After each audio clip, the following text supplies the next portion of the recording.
10월 9일 맥체인 성경 읽기를 봅니다. 열왕기상 12장, 시편 94편, 에스겔 42장, 빌립보서 3장입니다. 오늘은 열왕기상 12장 말씀 우리 함께 보고 기도하십시다. 열왕기상 12장은 솔로몬 왕이 죽은 후에 이스라엘 백성 남북이 분열이 돼요. 북이스라엘 10지파가 배반해 나가고 독립해 나가고 남북이 북이스라엘과 남유다로 그렇게 분열되고 북이스라엘이 시작되는 그런 내용을 기록을 하고 있어요.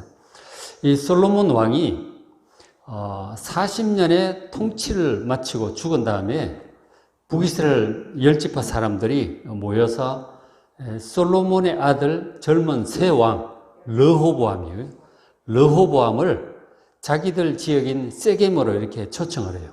일로 좀 오시라고. 그렇게 해서 그 북이스라엘 사람들이 특별 면담을 하게 되었어요.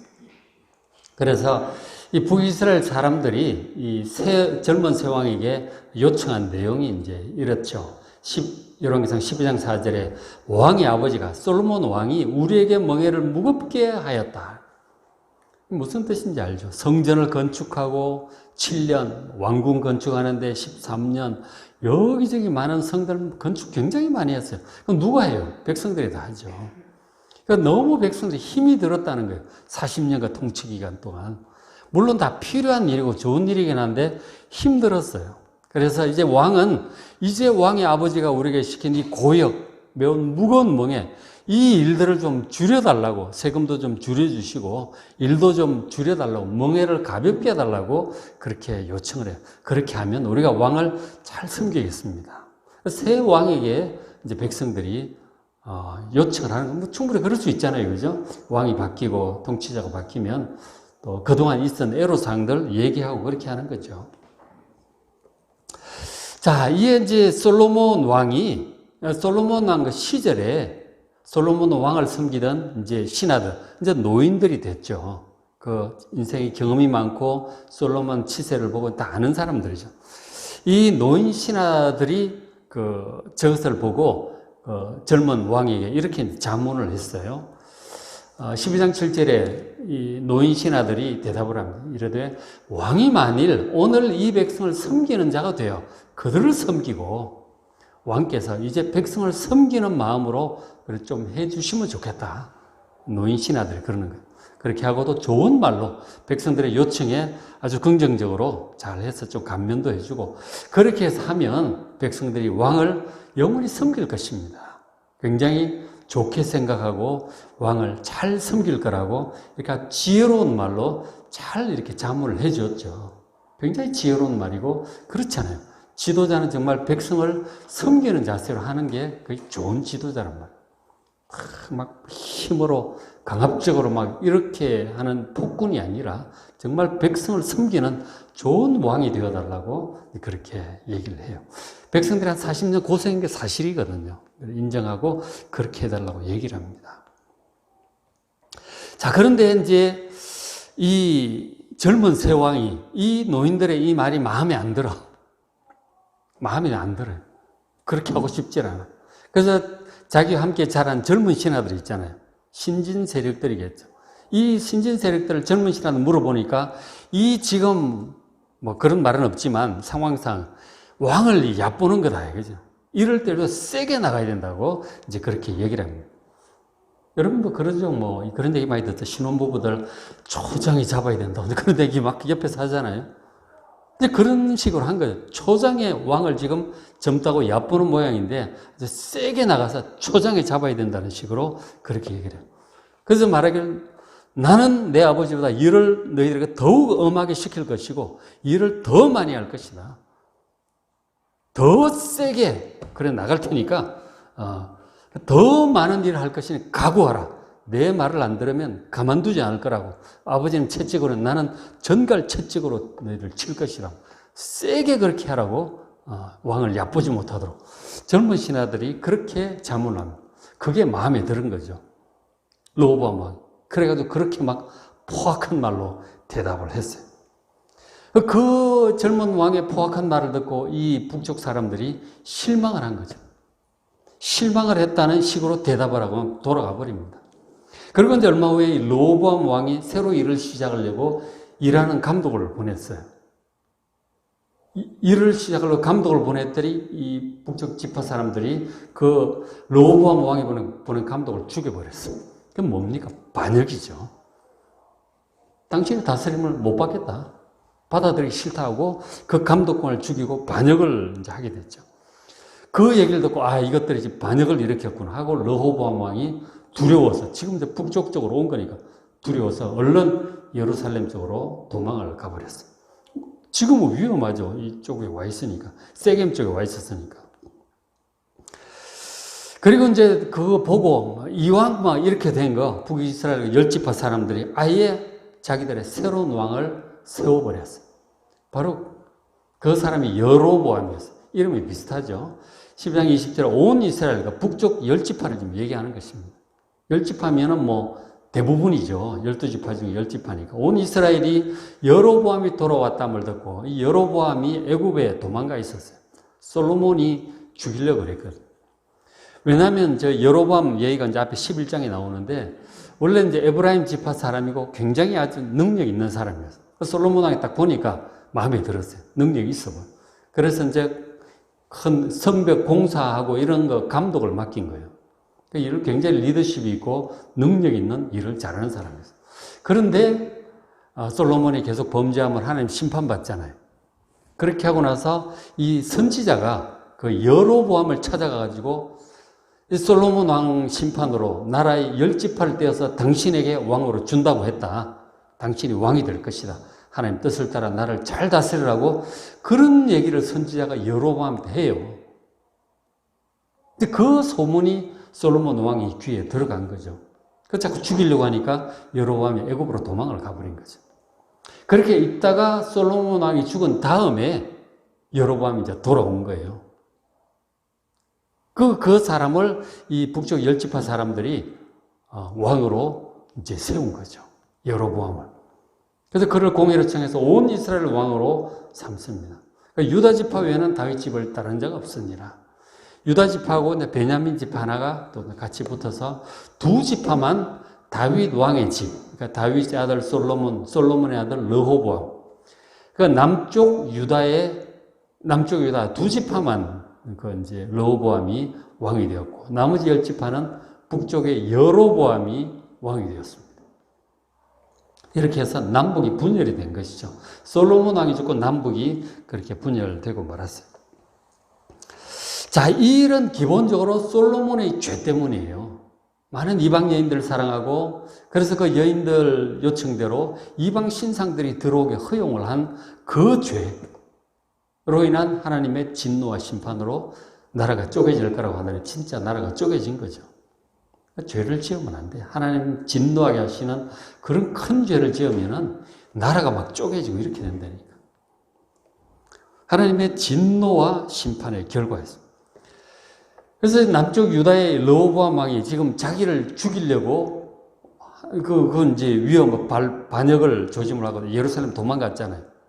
도망가가지고 이 르호보암 왕이 이 초장의 이 반역 도당들을 잡아야 되겠다고 생각을 해요. 그리고 군대를 모집을 하고 18만 명의 대군을 소집해가지고 이 반역자들을 초장에 치려고 이제 군대 출병을 하려고 했죠.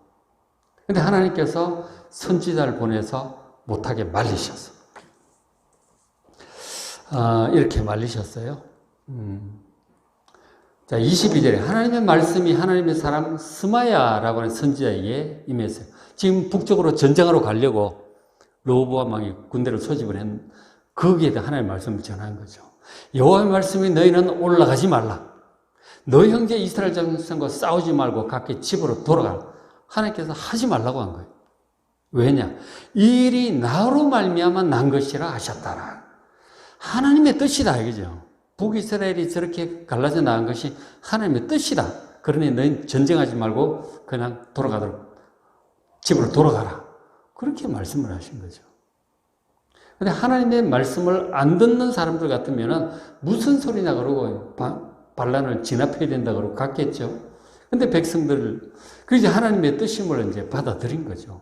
르호보암 왕도 그리고 포기합니다. 어쩔 수 없다. 하나님의 뜻이니 저 열지파가 독립해 나가고 남북이 분열되는 게 하나님 뜻이라면 어쩔 수 없지. 받아들이고, 그리고 이제 상황이 종료가 됐어요. 남북이 완전히 이렇게 해서 분열이 되어버렸어요. 한 나라였는데, 참 다시 이렇게 분열되고 말았어요. 자, 이제 남북이 이렇게 분열이 됐는데, 그러고 났더니 이제 이 북이스라엘의 초대 왕이 되는 여로보암이 걱정이 생겨요. 처음에는 뭐 왕이 처음 되고 정신이 없었겠죠. 그래가지고 뭐 왕 되자마자 자기 성벽도 건축하고 이것저것 좀 해요. 조금은 이제 왕권이 안정되고 자리 잡고 났더니 이 여로보암 왕이 걱정이 하나 생겼는데, 이런 걱정이 생겨요. 26절에 그 여로보암 왕이 마음에 스스로 이르기를 나라가 이제 다윗의 집으로 돌아가리로다. 이 다윗 왕, 즉 르호보암 왕에게 돌아갈 것 같다는 거죠. 왜냐하면 27절에 만일 이 백성이, 북쪽에 있는 이 이스라엘 백성들이 예루살렘에 있는 여호와의 성전에 제사를 드리고자 올라가면, 그 왜 제사 드리러 갑니까? 예루살렘에 남쪽에 1년에 3번 절기를 지내게 되어 있어요. 1월달, 뭐 6월절, 7월에 중간에 이제 맥추절, 초실절이 있죠. 오순절. 그리고 이제 나중에 초막절, 장막절이 있습니다. 1년 3번 절기를 지내러 예루살렘 성전으로 가야 돼요. 이 하나님 법도가 그렇잖아요. 율법에. 그래서 북쪽에 있는 사람들이 남쪽에 1년에 3번씩 제사 드리러 간다고 생각을 해봐. 지금 우리나라 입장에서 뭐, 우리나라 남쪽 사람이 평양에 뭐 행사 참여하러 간다고 가면 놔두겠습니까? 북쪽 사람들이 서울에 뭐 볼일보러 내려온다고 하면 놔주겠어요? 안 놔주죠. 똑같은 거죠. 북쪽 이스라엘 사람들 남쪽 유다 예루살렘 절기 참석한다고 1년에 3번씩 왔다 갔다 하면 백성들의 마음이 어떨까요?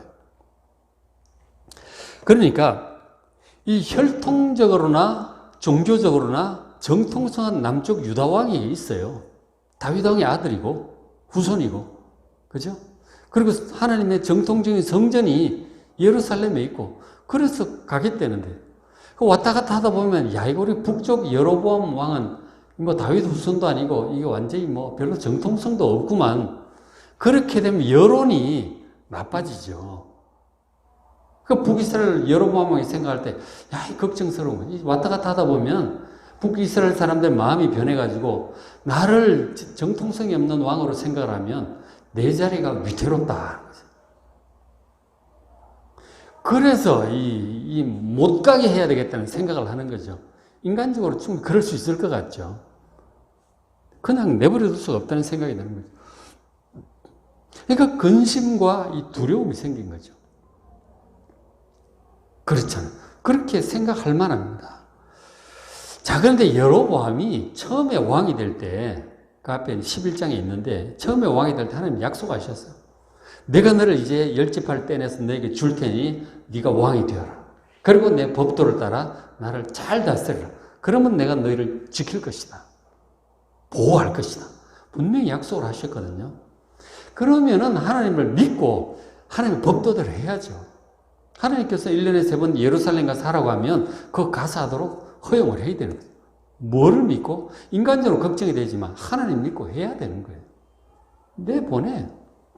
하나님께서 분명히 지켜주실 것이다. 그게 맞는 거예요. 그렇죠? 그런데 여로보암은 하나님께 대한 믿음이 신통치 않아. 인간적으로 능력 있는 사람이었는데, 그러나 하나님의 그 약속을 다윗처럼 잘 믿지를 못하는 거죠. 그리고 이제 하나님을 두려워하는 마음이 적어. 믿음이 약하니까 그렇게 했지. 경외하는 마음이 적어요. 그래도 하나님 말씀을 반드시 지켜야 되겠다는 그런 의지도 별로 없어요. 전반적으로 믿음이 별로 신통치 않은 거죠. 그러니까 믿음은 신통치 않고 인간적으로 걱정은 되고 이 백성들의 마음이 변할 것 같은 거죠. 그래서 어떻게 하느냐? 하나님 믿고 백성들 하나님 법도 따라 그거 좋다. 뭐 하나님 뜻이니까. 그렇게 하면 분명히 하나님 지켜주셨을 거예요. 여러분 막 약속하셨으니까. 그런데 이제 여로보암 왕은 그걸 이제 믿지를 못하고 하나님을 못 믿는 거예요. 인간적인 걱정이 딱 우리가 떠올랐을 때 하나님을 믿을 것인가 아니면 내 능력을 믿을 것인가 누구를 믿을 것인가 뭐 돈을 믿을 것인가 이런 결정을 해야 돼요. 우리가 걱정거리가 생겼을 때 뭐를 믿을 것인가 하는 거예요. 여러분, 하나님을 가장 믿는 여러분 되시길 바랍니다. 하나님을 믿어야 돼요. 가장 대표적인 것이 다윗 왕이었죠. 다윗 왕은 하나님을 믿었어요. 어떤 케이스가 있었느냐면 사울 왕이 자기를 계속 죽이려고 추적을 하잖아요. 추격을 하고 이렇게 도망 다니는데 한 번은 굴에 숨어 있었는데 사울 왕이 이제 들어온 거죠. 그 죽일 기회가 온 거죠. 숨어 있는데 딱 들어왔단 말이에요. 신하들이 죽이자고 그랬어요. 그러면 더 이상 쫓겨다니지 않아도 되지 않습니까? 인간적으로 생각할 때 정말 절호의 찬스가 온 거죠. 자기를 죽일 원수가 코앞에 왔으니까 혼자 달랑 들어온 거 아니에요. 일보러. 그건 뭐 바로 죽이면 끝나는 거죠. 근데 다윗 왕은 하나님이 두려워서 그렇게 못하는 거죠. 하나님께서 기름 부어 세운 저 사울 왕을 내 손으로 죽일 수 없다. 하나님이 두려워서 감히 그렇게 못하는 거예요. 하나님을 두려워하는 사람이 이런 거예요. 그리고 하나님께서 나에게 왕 되겠다고 약속하셨으니 왕 되게 하실 것이다. 날 지켜주시겠다고 하셨으니 사울 왕한테 붙잡혀 죽지 않도록 지켜주실 것이다. 믿은 거예요. 그리고는 손 안에 들어온 그 사울 왕을 그대로 나가게 둡니다. 그 다윗의 믿음 아시겠죠? 이 여로보암이 그렇게 해야 돼요. 하나님 믿고 백성도 내려가도록 해야 돼요. 근데 믿음이 별로 없던 거죠. 하나님 두려워할 줄도 잘 모르고 하나님 말씀이 그 법도가 얼마나 지엄한지 거기에 대한 마음도 별로 없어요. 하여간 신통찮은 믿음이 신통찮은 거죠. 하나님을 경유하는 마음, 말씀에 순종해야 되겠다는 마음, 그게 신통찮은 거예요. 그래서 어떤 일을 하는 줄 아십니까? 아주 하나님의 뜻에 정면으로 배치되는, 정면으로 대적하는 그런 일련의 조치들을 하게 돼요. 염려 때문에. 그래서 어떻게 하느냐 하면 28절, 이에 계획하고 두 금송아지를 만들어요. 금송아지 두 개를 딱 만들어가지고, 하나는 북이스라엘 끝에, 북쪽 끝에 단, 그리고 남쪽 유다와의 경계선에 있는 베델에다가 양쪽에다 설치를 합니다. 금송아지를 설치를 만들어요. 그리고 백성들은 뭐라고 하는지 아세요? 백성들은 잘 몰라요. 지도자들이 얘기하는 대로 가요. 그 백성들이 말하기를 이스라엘아, 이는 너희를 애굽 땅에서 인도하여 올린 너희의 신들이다. 그렇게 얘기를 해요. 출애굽할 때 우리 조상들을 출애굽시키고 가나안 땅 정복하게 한 바로 신들이고 바로 여호와다. 그렇게 얘기를 해요. 그 금송아지를 보면서. 백성들은 잘 모른다니까. 지도자가 자꾸 그렇게 얘기하면 그런가 보다 하고 또 가요. 이 이단들이 왜 생기는데? 근데 저게 터무니없는 얘기가 아니에요. 전통이 있는 얘기예요. 무슨 전통인지 아세요? 출애굽해가지고 광야에서 이동할 때 모세가 시내산에 성막에 관해 지시받으려고 시내산에 올라갔을 때 그때 산 밑에서 아론이 함께 해가지고 금송아지를 만들어요. 아론 대제사장이 백성들의 요청을 받아서 주도해서 금송아지를 만들었다니까, 대제사장이. 그리고 하는 말이 이것은 우리를 애굽에서 인도하여 올린 여호와다. 그렇게 하고 축제를 하고 난리가 났었어요. 금송아지 전통이, 물론 금송아지는 애굽에서부터 섬기던 그런 이제 송아지였고, 그리고 지금 여기 또 그 광야에서 아론 대제사장이 한번 만들었던 거예요. 그럼 모세가 내려와서 진노하죠. 그래가지고 시켜면 돌판 너희들 받을 자격도 없다 깨뜨려버리고 금송아지를 막 불에 태워가지고 가루를 내가지고 그냥 물에 타서 백성들 마시게 만들죠. 무슨 헛소리냐 이게. 무슨 금송아지가 여호와냐. 그렇게 했는데 어쨌든 간에 이 대제사장 아론이 금송아지를 만들어 놓고 여호와라고 말한 그런 과거에 전례가 있었던 거죠. 그 전통을 이제 이어받아 사는 거죠. 여로보암이. 나름 전통이 있는 거라니까.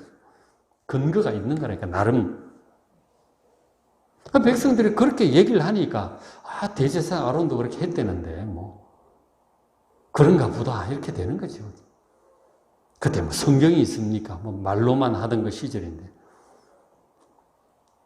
그 백성들이 이제 북이스라엘 사람들은 왕이 그러니까 지도자 그러니까. 또 그게 요 하나님이려니 하고, 근데 그것도 거기 가서 기도합니다.